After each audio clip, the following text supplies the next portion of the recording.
on Charisma Now. You said that he wrote you a very personal message in his book, and you'd written in a the letter. book cover. Yes. Mm-hmm. Do you have a message for him? Is there something you'd like to say to him? Yes, I would say to Jim Bakker, if you're watching, Jim, as I have told you in person and told you in prison, that I love you. There never was a time I didn't. We had some misunderstandings. But I believe in you, and I believe you are the man of God you say you are. And I believe the best is yet to come. And I would challenge you, forget the critics. They don't pay your bills, and they won't be running the elevator come times to die. You just keep your eyes on the Lord, follow him one step at a time, and somewhere down the road, God will give you his best again. And if you need Jerry Falwell's help, just call me.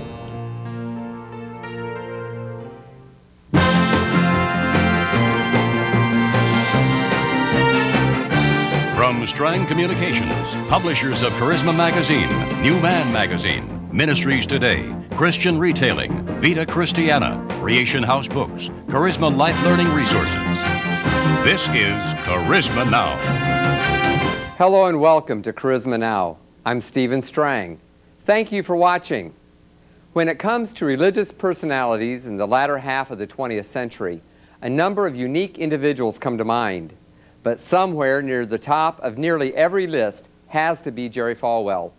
Never one to stay on the sidelines, he has played a role in many major episodes that have affected the past 20 years. During this groundbreaking interview, Jerry Falwell discusses the moral majority, free speech rights, and his controversial involvement with the PTL ministry. I want to ask you some questions about yourself. I read about you and read that you are a very unlikely person to be a preacher. The family you came from, your grandfather, your father, I think you were going to study to be an engineer or a journalist. Tell me a little bit about why you got into the ministry, and also how did you ever become such a well-known figure in this country? Well, I was born about 3 miles from where we're sitting right now. The home place is still there, and my twin brother and his wife and son and his family still live on the home place. As a matter of fact, my parents, grandparents, all the Falwells have been here for over 200 years within 5 miles of where we're seated right now. So this is home. My father was an agnostic, his father was an atheist. So I didn't grow up in a Baptist preacher's home. I didn't own a Bible.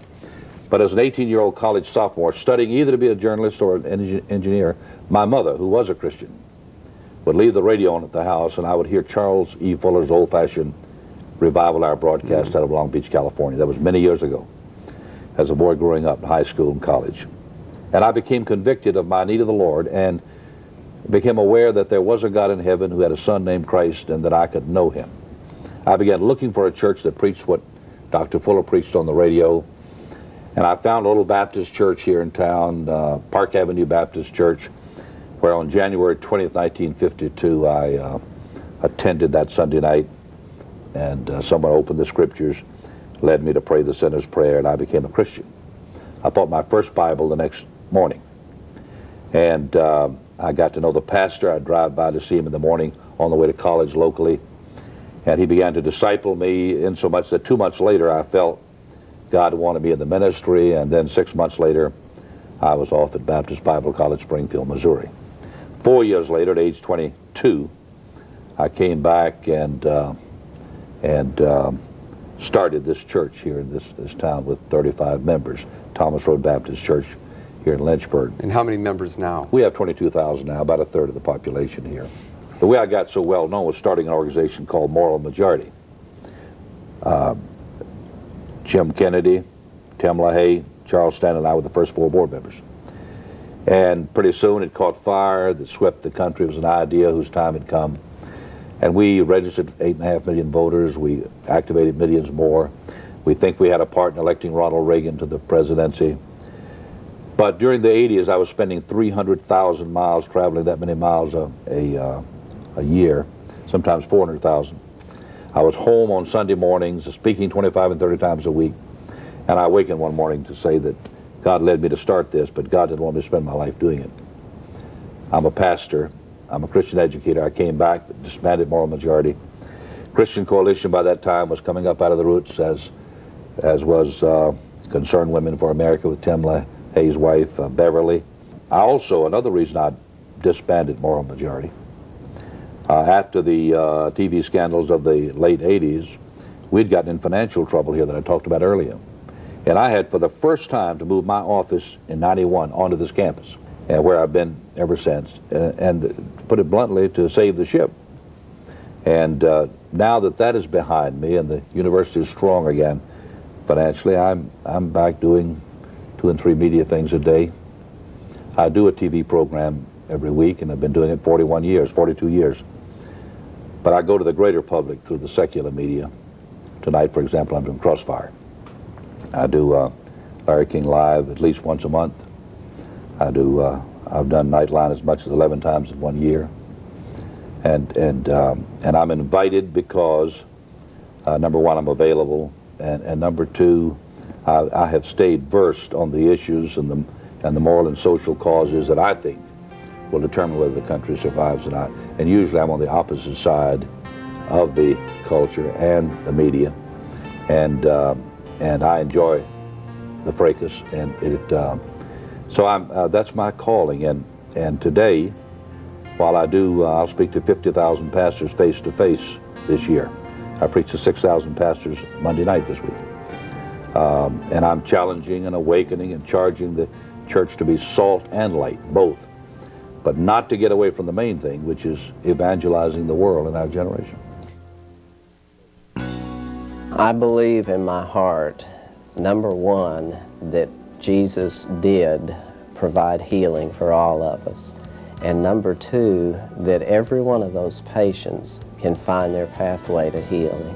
Dr. Reginald Cherry, renowned physician, author, and television host, believes that God has made a way for everyone to find a pathway to their healing. In his best-selling book, The Doctor and the Word, Dr. Cherry shows you how through prayer and natural substances, God can bring healing to your body. God's pathway for healing for many people is a supernatural, instantaneous healing. For others, it's a supernatural healing, but a process as they confess the Word and develop their faith. On the other hand, for other people, it involves natural substances, just like it did in John 9. Jesus used a natural substance, mud, saliva, and the anointing healing power flowed through those natural things. If God can use mud and saliva, as he did through Jesus' ministry in that circumstance, he could use medicine, vitamins, supplements, nutrition, in other words, natural substances. Your Pathway to Healing continues with Dr. Cherry's Pathway to Healing seminar. In this dynamic live seminar, Dr. Cherry and his wife Linda demonstrate to you how to prevent disease and live a more active, energetic life. It's just like having Dr. Cherry make a house call to your home. I want them to find through this book a solution to the frustration that they may be experiencing. Call now with your credit cards or order the Doctor and the Word book and the Pathway to Healing seminar in this special offer only for viewers of Charisma Now.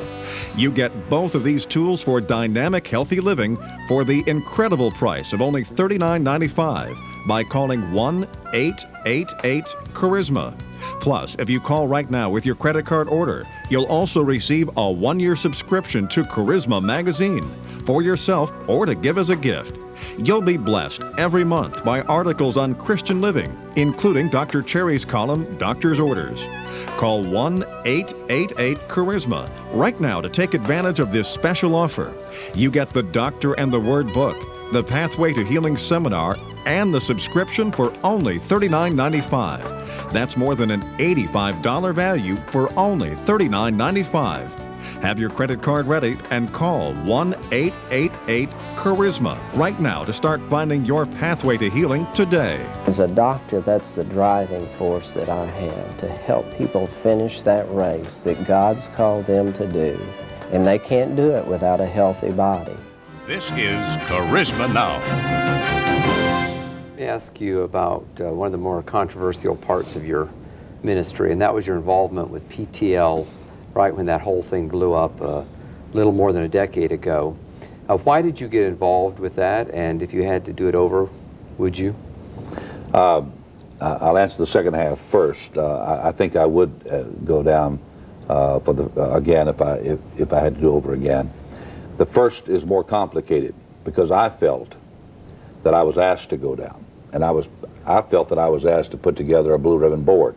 My goal, though I didn't publicly say it at first, was to salvage it and give it to the Assemblies of God in Springfield, Missouri.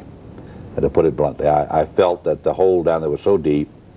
I did not believe that Jim Bakker could come back with what had happened. Had nothing to do with him. I just felt that there was a violation of trust there, and that's all history, and that's all forgiven and forgotten. But I did believe that the work had to remain with the texture that it was. It was a charismatic ministry. And at that time, Dr. Thomas Zimmerman was alive, and I chatted with him about that. And I assumed that he passed that on, that if we're able to salvage it, we would like at some point in time. I committed to 1 year only. We only stayed 6.5 months. But I committed to 1 year, and that within that year, if we could save it, we were hoping it would be an Assembly of God project permanently. The national media got into it, and they made a holy war, so-called, out of it. It did great damage to the cause of Christ. It affected us financially in other ways. But looking back on it, I do see the sovereignty of God in it, and I would do it again, because my intent was never, as some thought, to take it, to steal it. If it had been that, we could have done it. We had a board. We were in control. We could have taken all of it. I had 2 or 3 people talking that way to me from outside, and we gave them not the time of day. It sadly went down financially, and today it is non-existent. What I would do differently if I would do it again was to travel to Springfield, Missouri, and meet with the elders that lead the Assembly of God denomination, and attempt to get their mind on whether they wanted it, and if they did, to bring a majority of persons into the boardship of PTL, so that they would have control from the beginning, with the rest of us only offering assistance and help to walk through the deep waters. Of course, what's happened to Jim Bakker is well known. He's written a book. He's been interviewed many times, including on our program. What interaction do you have with Jim? Have you had a chance to read his book? Do you have any opinion about what's happened in his life since then? I have read his book. I believe that Jim Bakker is a genuinely committed servant of Christ. I believe that, like all of us, he has learned much from the ordeal. I do not believe that he's the same Jim Bakker who was operating PTL today. I have had contact with him while he was in prison. I met with his son, Jamie Charles, because Jamie Charles had hard feelings about me, and I felt we needed to talk about it, and we spent about a half day doing that, and I felt we resolved it. At least that was my feeling. And then we, with Jamie Charles, Mark DeMoss, my associate at the time, we went down to the prison and visited with Jim Bakker for several hours. I have received a letter from him in the past year. I've received a copy of his book, personally inscribed, a full page of really love from the heart. And so my feeling about Jim Bakker is that God has more to do with him and through him, and I don't think you've heard the last of Jim Bakker. Recently there was a book that came out by a law professor named James Albert, and he makes a case that Jim Bakker was not really guilty of fraud as he was convicted, but that there were people who felt that there needed to be a scapegoat for the hypocrisy, or however you would want to say, of televangelism and so forth. What is your response to people who had put forth that kind of hypothesis? Well, I haven't read the book, but I felt the court was totally unreasonable. If you remember, the judge, who was very aged, I don't know why he did what he did, but he gave him 45 years. I was one of a number who appealed for that sentence to be reduced, whether it was my influence that caused it or not, I don't know. It came down to 18 years, and then later he was released. But there are people who commit triple murders who don't get the kind of punishment he got, and obviously he was the object of religious persecution and discrimination. I don't accuse the judge as being the only one. There were a lot of people. The media was into one of its shrill times, screaming for retribution. And it is no question that Jim became the scapegoat for most ministers in America in that. Now, that doesn't say that he didn't make some mistakes. He acknowledges that himself. But he did not commit crimes adequate or sufficient for the punishment that was meted out to him. I want to ask you about your family. Tell me about your children, your wife. I know you've been married a long time.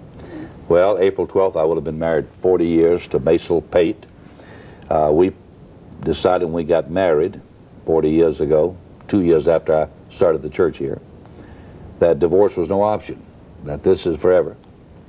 And after 40 years, we never thought divorce once, murder a few times, but never divorce. We're more in love now than we were when we started. But we decided we would not only be loyal to each other, but that our children would be successes, all of them, that they would be the priority of our lives. So we planned around our calendar, still do, every one of their birthdays, kindergarten graduations, elementary, high school, college graduation, all of our anniversaries, everything in our family. There are 13 of us now with 5 grandchildren. That we don't schedule anything on those days, and we give ourselves to each other. Well, it's getting kind of hard running out of dates, but we still do it. I attended every Little League game of the boys, and our daughter's piano and violin recitals, about 40,000 of them, I think.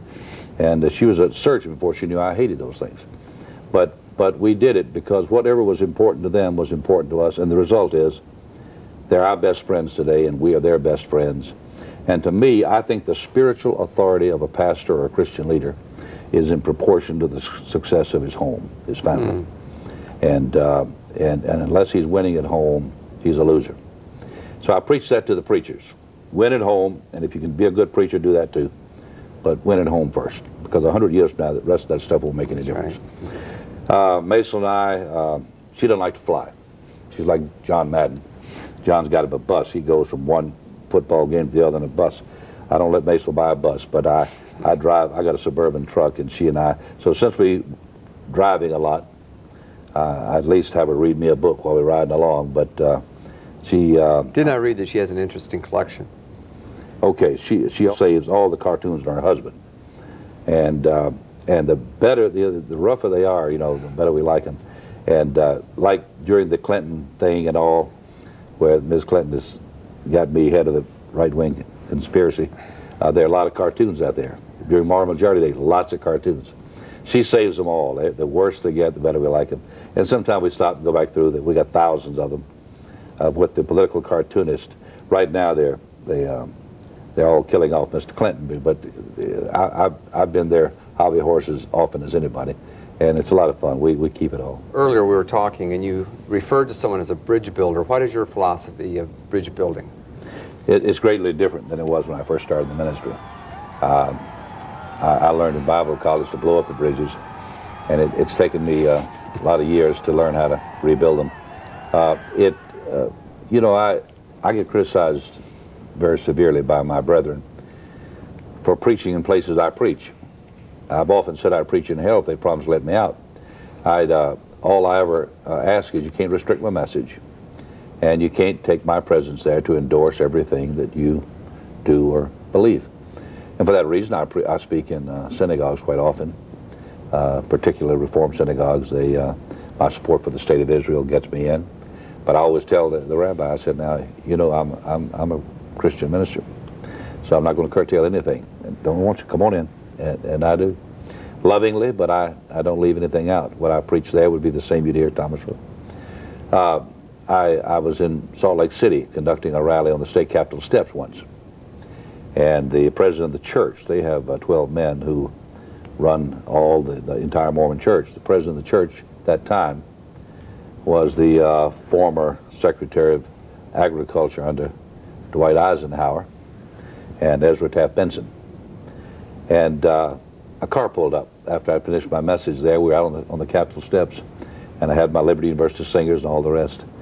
And Ezra's dead now, but the fellow said, President Benson would like to see you.